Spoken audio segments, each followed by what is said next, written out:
Il y a des animaux que nous pensons aujourd'hui être en sécurité. Pourtant, il y a peu de temps encore, ils avaient presque disparu. Pas n'importe quand, pas à la préhistoire, mais à notre propre époque. Et certains d'entre eux étaient déjà considérés comme perdus. Ce qui les a sauvés n'est pas un miracle, mais une série de décisions cruciales. Le bison d'Amérique. Imaginez que vous soyez au milieu de l'Amérique du Nord. L'horizon est tout noir. Pas à cause de la fumée ou des nuages, mais d'animaux soulevant la poussière. Des millions d'entre eux. Le sol sous vos pieds vibre sans aucune interruption. Pas légèrement, pas de temps en temps, mais en permanence. Des voyageurs racontaient avoir chevauché des jours sans voir la fin des troupeaux. Quand les animaux se déplaçaient, on aurait dit un tonnerre lointain. Lorsqu'ils s'arrêtaient, ils dévoraient tout, rendant les terres plus fertiles. Le bison d'Amérique n'était pas un simple animal.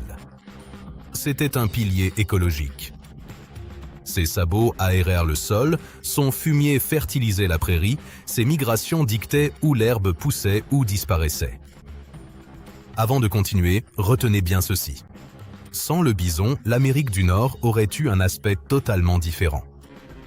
Et c'est précisément pour cela que la suite est si troublante. Car ce système n'a pas disparu lentement. Il s'est effondré. Mais ce n'est pas encore le plus fou. Avec l'essor du chemin de fer, une chasse sans but alimentaire a débuté. On abattait les bisons depuis les trains en marche. Par plaisir, par commodité et pour détruire les ressources des populations autochtones. Et voici maintenant le chiffre qui va vous sidérer. Sur plus de 30 millions d'animaux, il n'en restait que 22. Pas en plusieurs siècles ou générations, mais en seulement quelques décennies. Vers 1890, le bison avait pratiquement disparu. La prairie était silencieuse, sans tonnerre ni mouvement. Et c'est là que s'arrête normalement l'histoire de chaque espèce. Mais avant de croire que c'est fini, vous devez comprendre une chose. Le bison n'a pas été sauvé, il a simplement été oublié. De minuscules troupeaux ont survécu dans des régions reculées. Quelques bêtes par-ci, quelques autres par-là. Et heureusement, personne ne leur accordait d'importance. Quelques ranchers ne les ont pas tués, ils les ont capturés. Quelques écologistes ont récolté des fonds, les ont installés au parc national de Yellowstone et les ont simplement laissés tranquilles. Pas de grand plan, pas d'initiative mondiale. Et pourtant, ça a fonctionné. Vous souvenez-vous des millions d'animaux du début? C'est précisément ce qui rend le résultat si absurde. Car aujourd'hui, des centaines de milliers de bisons vivent à nouveau. Mais il y a un bémol. Et retenez-le pour plus tard. La plupart de ces animaux ne vivent pas vraiment en liberté. Le bison n'est pas revenu. Il a été ramené. Et pour l'animal suivant sur cette liste, ce n'était même plus le cas. Car cet animal était officiellement considéré comme mort. L'oryx d'Arabie. Un paysage où même le vent semble épuisé. Pas d'ombre, pas d'eau. Seulement une chaleur vacillante jusqu'à l'horizon. Et c'est précisément ici que vivait un animal qui ne devrait même pas exister. L'oryx d'Arabie. Un pelage blanc comme neige qui reflète la lumière du soleil. De longues cornes droites qui, de loin, ressemblent à une seule corne. Parfaitement adaptée à son environnement. Retenez bien cette image, car elle explique plus tard pourquoi cette histoire a été possible. L'oryx était parfaitement adapté au désert. Il pouvait sentir la pluie, pas de façon métaphorique, mais biologique. Et c'est précisément ce qui l'a rendu vulnérable. Car il n'avait jamais appris à craindre l'homme. Quand les armes modernes ont atteint le désert, ce n'était pas un combat, c'était une exécution. Les tout-terrains ont remplacé les chameaux, les fusils ont remplacé les lances.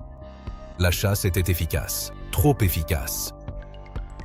En quelques décennies, toute la population sauvage s'est effondrée. Et puis, en 1972, il s'est passé quelque chose qui est normalement définitif. L'oryx d'Arabie a été officiellement déclaré éteint à l'état sauvage. Pas menacé, pas rare, simplement éteint. À partir de ce moment, cet animal n'existait plus que derrière des barreaux, dans des eaux, dans de petits groupes d'élevage isolés. Et là, normalement, il ne se passe plus rien. Mais ce n'est pas encore la partie la plus folle. Car quelqu'un a posé une question qui n'est presque jamais posée. Et si nous ramenions une espèce éteinte? Pas de façon symbolique, pas comme un souvenir, mais pour de vrai. Un programme d'élevage international a débuté. Chaque accouplement était planifié, chaque animal répertorié. Les années ont passé. Puis vint le moment qui a tout changé. Les premiers oryx ont été relâchés. Sans clôture, sans protection. On ignorait s'ils savaient encore comment survivre, mais ils le savaient. Vous souvenez-vous de l'adaptation parfaite du début? C'est précisément ce qui les a sauvés. Aujourd'hui, des troupeaux d'oryx sauvages parcourent le désert. La seule espèce animale moderne officiellement éteinte à l'état sauvage à avoir perdu ce statut. L'animal suivant sur cette liste a disparu presque aussi discrètement. Sauf qu'ici, personne ne l'a vu venir. Le pigargue à tête blanche. Il n'a jamais été faible, ni lent, ni mal adapté. Et pourtant, il était au bord de l'extinction. Pas à cause de la chasse, ni de la faim, mais par quelque chose que personne n'avait prévu. Le DDT. Un poison conçu pour tuer les insectes. Il a fini dans les rivières, les poissons et enfin dans les aigles. Les animaux continuaient de vivre, ils volaient et chassaient, mais leurs œufs se brisaient. Avant de continuer, retenez bien ce point. Les aigles ne mouraient pas, ils cessaient simplement de se reproduire. Année après année, sans bruit, jusqu'à ce qu'il soit presque trop tard. Dans les années 1960, il restait moins de 500 couples reproducteurs aux États-Unis. Le symbole national et la fierté des États-Unis disparaissaient du ciel. Et c'est là que tout s'est joué. L'aigle ne pouvait rien y faire. Il ignorait ce qui le tuait. Nous seuls pouvions l'arrêter. Le DDT a été banni. Les habitats protégés, les nids surveillés. Et presque aussitôt, les choses ont changé. Vous souvenez-vous des nids vides? C'est là que le tournant a commencé.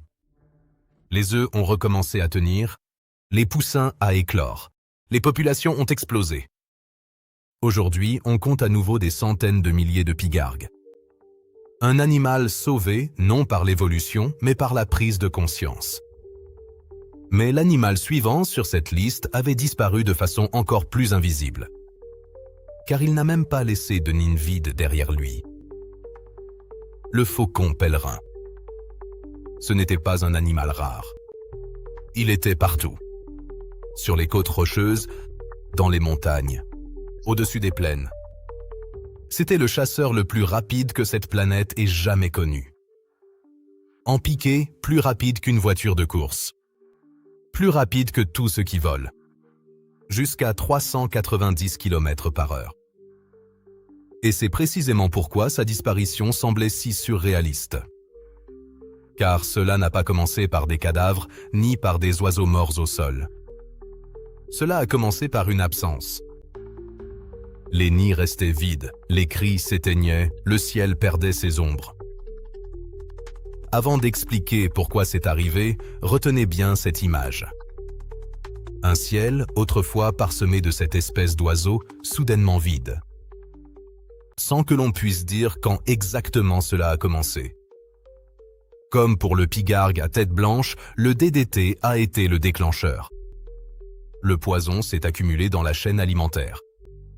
Pigeons, oiseaux chanteurs, petits mammifères et enfin, chez le faucon. Les animaux adultes continuaient de vivre. Ils chassaient, ils volaient, mais leurs œufs se brisaient. Génération après génération, la reproduction ne se faisait plus. Dans les années 1970, il n'y avait plus un seul couple reproducteur dans de vastes régions d'Amérique du Nord. Pas seulement quelques-uns, pas cachés, mais zéro. Le faucon pèlerin était fonctionnellement éteint. Et c'est là qu'est intervenue la partie la plus risquée de toute cette histoire. On ne pouvait pas attendre que la nature se rétablisse d'elle-même, car il n'y avait plus de nature capable de se rétablir. L'homme est donc intervenu directement. Des humains ont élevé des faucons pèlerins à la main, des œufs ont été couvés, des poussins élevés par l'homme. Et puis, on les a relâchés. Pas dans des contrées sauvages reculées, mais sur des gratte-ciel, des ponts, des sites industriels. Les villes sont devenues des falaises de substitution. C'était une expérience et elle aurait pu échouer, mais ce ne fut pas le cas. Les faucons ont accepté ces nouveaux sites de nidification. Ils chassaient les pigeons et élevaient leur progéniture. Vous souvenez-vous du ciel vide? Aujourd'hui, il est à nouveau plein d'ombre. L'oiseau le plus rapide de la Terre vit à nouveau, pas loin de nous, mais juste au-dessus de la tête des gens. Et l'animal suivant sur cette liste n'a pas survécu grâce à la technologie, mais parce qu'on lui a enfin laissé du temps.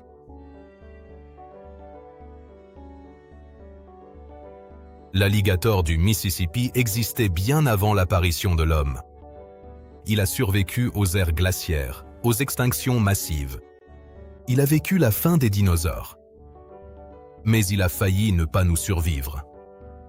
Au XXe siècle, l'alligator est devenu une marchandise. Sa peau, un produit de luxe. Sa chair, une source de profit. En même temps, les marais disparaissaient. Les zones humides ont été asséchées. Son habitat s'est effondré. Dans les années 1960, l'alligator avait presque disparu de nombreuses régions. Pas caché, mais presque éteint. Et cette fois, on a réagi différemment de presque tous les autres animaux avant lui. Sans compromis. Protection totale. Chasse interdite. Peine sévère. Et puis, il s'est passé quelque chose de souvent sous-estimé. L'alligator n'avait pas besoin d'aide pour survivre. Il avait juste besoin de paix. Retiens bien cette idée. Certaines espèces ne s'éteignent pas par faiblesse, mais parce qu'on ne leur fiche pas la paix. On a laissé l'alligator tranquille. Et il a fait ce qu'il fait depuis des millions d'années. Il a survécu. Lentement. Calmement. Efficacement. Aujourd'hui, il y a de nouveau des millions d'alligators du Mississippi dans le sud, à tel point qu'il faut parfois réguler leur nombre. Un animal plus vieux que notre civilisation a failli être anéanti par elle. Et il a survécu parce qu'on a arrêté de le tuer. Mais pour l'animal suivant sur cette liste, s'arrêter n'a pas suffi. Les baleines à bosse n'ont jamais été petites, discrètes ou faciles à ignorer. Une baleine à bosse adulte est plus grande qu'un bus et plus lourde que presque tout ce qui a existé. Et pourtant, elles ont failli disparaître complètement. Pas par hasard, ni par catastrophe naturelle, mais par efficacité. La chasse industrielle à la baleine n'était pas une chasse, c'était une usine. Des harpons explosifs, des navires-usines dépeçant les baleines en pleine mer. Aucune chance de s'échapper. En quelques décennies, plus de 90% des baleines à bosse ont disparu. Certaines populations sont tombées à quelques dizaines d'individus. Les océans sont devenus silencieux. Pas métaphoriquement, mais réellement silencieux. Car les baleines à bosse chantent. Des chants complexes qui évoluent au fil des générations. Nous avons éteint leurs chants avant même d'avoir compris ce qu'ils signifiaient réellement. Normalement, cela aurait été la fin. Car les baleines à bosse se reproduisent extrêmement lentement. Un baleineau toutes les quelques années. Certaines femelles seulement quelques fois dans leur vie. Mais ce n'est pas encore la partie la plus folle, car cette fois, l'homme s'est arrêté. La chasse commerciale à la baleine fut interdite. Pas partout immédiatement, et bien sûr, pas sans résistance. Et alors commença la plus longue attente de tout le règne animal. Des décennies. Personne ne savait si cela allait fonctionner. Pourtant, aujourd'hui, des dizaines de milliers de baleines à bosse sillonnent à nouveau les océans. Leurs champs remplissent des eaux qui sont restées vides pendant des décennies. Un géant qui n'a pas survécu parce qu'il s'est adapté, mais parce que nous avons enfin cessé de le tuer. Et le dernier animal de cette liste montre que même le sauvetage ne signifie pas forcément la sécurité. Le panda géant ne ressemble pas à un as de la survie. Et c'est précisément là que réside le problème. Il est lent, il est hautement spécialisé. Il mange presque exclusivement du bambou et il se reproduit extrêmement rarement. Tout en lui le rend vulnérable. Et pourtant, le panda existe depuis des millions d'années, jusqu'à ce que nous apparaissions, encore une fois. Lorsque la Chine s'est industrialisée, les forêts de bambou ont disparu. Les routes ont fragmenté les habitats. Des populations ont été isolées. Et les pandas n'aiment pas migrer. Ils restent. Et c'est précisément pourquoi des groupes entiers se sont éteints sans que personne ne s'en aperçoive. Dans les années 1980, il ne restait guère plus de 1000 pandas à l'état sauvage. Le panda est devenu le visage de l'extinction et l'animal emblème du WWF. C'est précisément pourquoi a débuté l'une des opérations de sauvetage les plus coûteuses et les plus complexes de l'histoire. Des réserves ont été créées, des forêts de bambou protégées, des corridors entre les populations construits. Parallèlement, on a commencé à étudier les pandas en captivité. Non pas pour divertir, mais pour comprendre. Car personne ne savait pourquoi ils avaient tant de mal à se reproduire. Des décennies ont passé, lentement, sans aucune garantie. Et puis, soudain, quelque chose a changé. Plus de petits, des populations plus stables, à nouveau du mouvement entre les habitats.